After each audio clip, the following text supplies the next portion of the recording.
Really challenging, and it's not very clear to me why you're calling for more competition rule enforcement, since you're giving, at the end, a very benign explanation of this type of collusion that may help increase the quality of the goods provided by suppliers. And by the way, you know, the idea that collusion may be something that help enhancing the quality of goods is not new.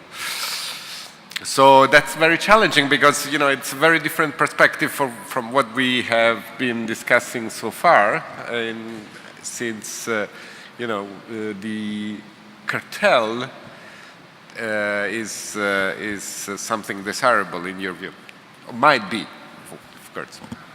I open the floor for discussion. So we have first, please state your name and affiliation, even if everybody knows you, so that there is a microphone over there.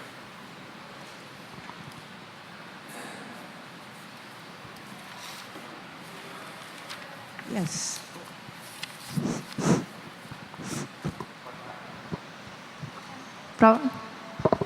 Okay, thank you. My name is Ariane Lambert-Mogilyansky from Paris School of Economics. And so I wanted just to react to Shuya, because it's only very much on the theme of corruption and collusion quite precisely. So I think the issue you take up is very important and interesting, and it's related to this tendency of risk avoidance, which is typical for bureaucracy. And I don't think it needs to be connected with collusion, because the problem exists in itself. It takes the form of picking up one firm that you know, because you want to avoid risk. That's all. You don't need any collusion, you don't need any corruption, you don't need anything. It's a problem of risk avoidance, which has been addressed. I would say maybe we should look, I mean, it has to be addressed specifically in that environment, but in corporate economics. That is the problem, that the manager doesn't want to take on a venture that may be riskful. It looks very much like that. So I think the problem exists. What I wanted to say, the problem exists even without corruption and collusion. So that's what I want to say. Thank you very much. Okay, I think maybe we can take some questions, and then are there any? Please. Should I start? Yeah, okay. Sure. Thank you very much. My name is Mihai Fazekas from the University of Cambridge and the Government Transparency Institute. And thank you very much for the interesting presentations. I would have one particular comment for the World Bank's perspective, but I think it has a broader ramification as well. So when you listed the kind of solutions you are proposing and the impressive results, I was in particular missing anything related to contract implementation, contract performance. And I think it's a very particular problem in public procurement, which starts from the data sets and a lot of the thinking we have. We think procurement is over when the contract is awarded. Well, not, right? I mean, very, very far from that. And often, if you get the bidding phase and assessment phase right, you actually displace your problems, corruption, all sorts of extortion, other things, for the contract implementation. And for example, World Bank research is very powerful in Latin America region, looking at what deters companies for bidding. It's not the criteria, it's not the deadlines, it's that they don't get paid on time. And if they don't have connections, they get paid even later, right? So in a way, fixing timely payments and payments for actual performance rather than extortion would increase your bidder numbers irrespective of, you know, the misspecification of the tender, so on and so forth. So thank you very much.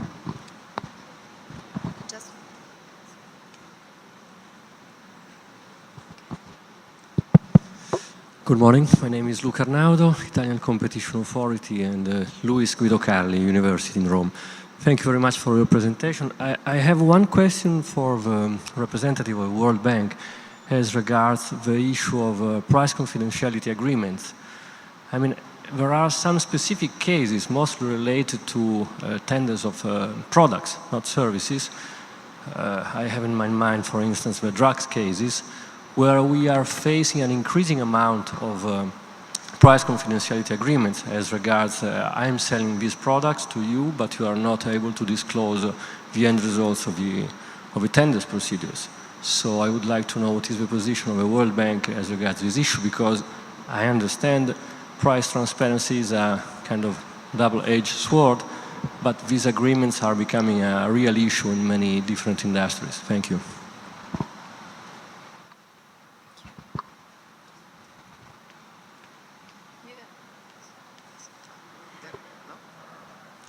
Okay, thank you.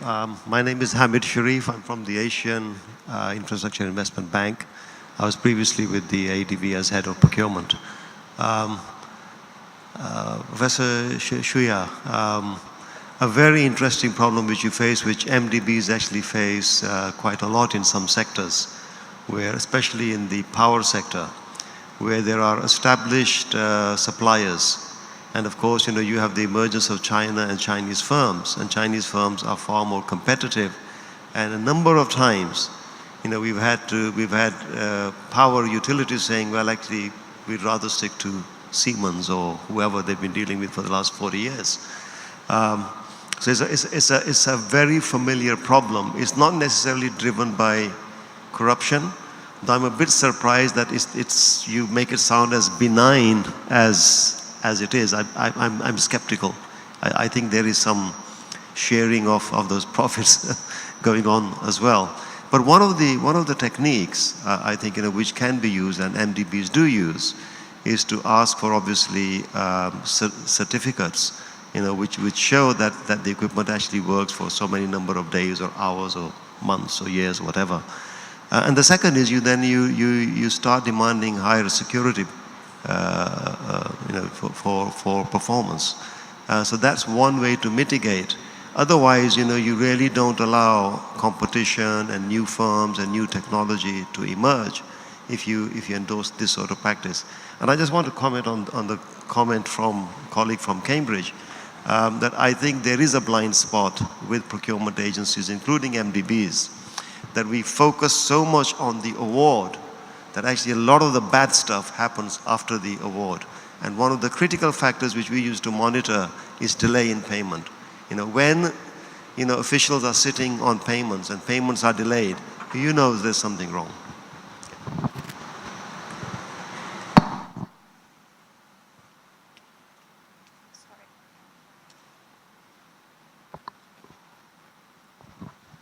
Thank you.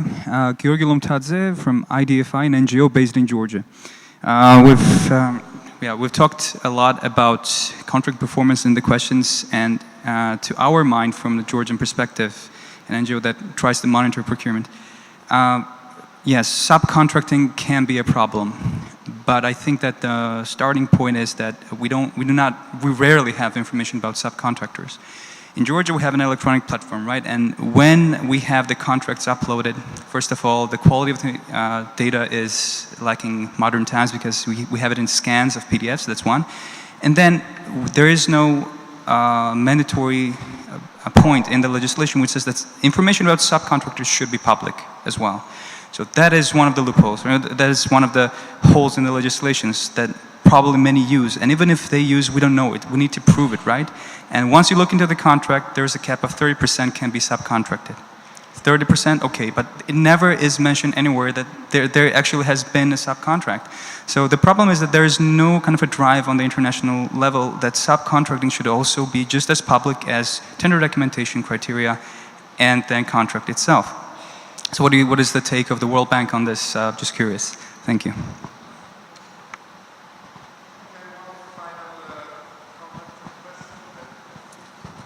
Alberto Heimler, National School of Administration, Rome. I just have a comment on Antonio and on the issue of transparency. I just would like to say that in a public procurement, usually all the transparency you need is the name of the winner, because usually collusion in public procurement operates through bid rotation. And all you want to know is who won the bid. We are not interested in the prices. because you know the prices, and you are not interested in other people's bids, usually, because if the allocated bidder doesn't win, then it means that something went wrong. So I wondered what else instead there is, if anything.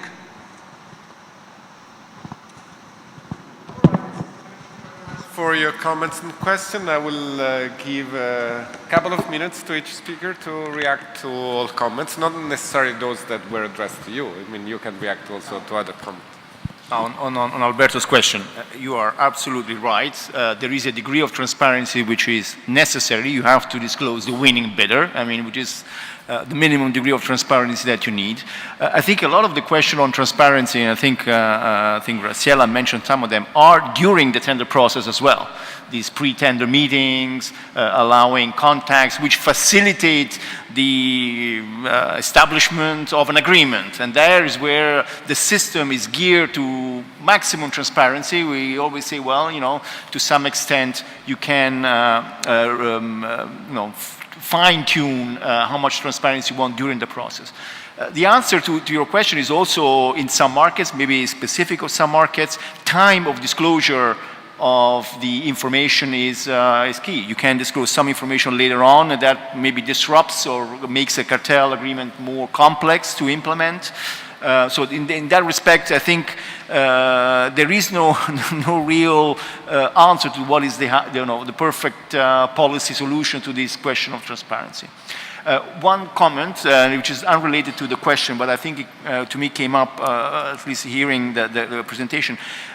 Our work, and Alberto can testify to that, has to some extent focused for a long time on how do you fight bid rigging. So this is how do you eliminate or reduce to some extent a risk in public procurement, which is good, and I think we are aligned on what Graciela said in terms of tender design and all of that. But there is now a new discussion, and I think is Alberto's group at OECD is leading that.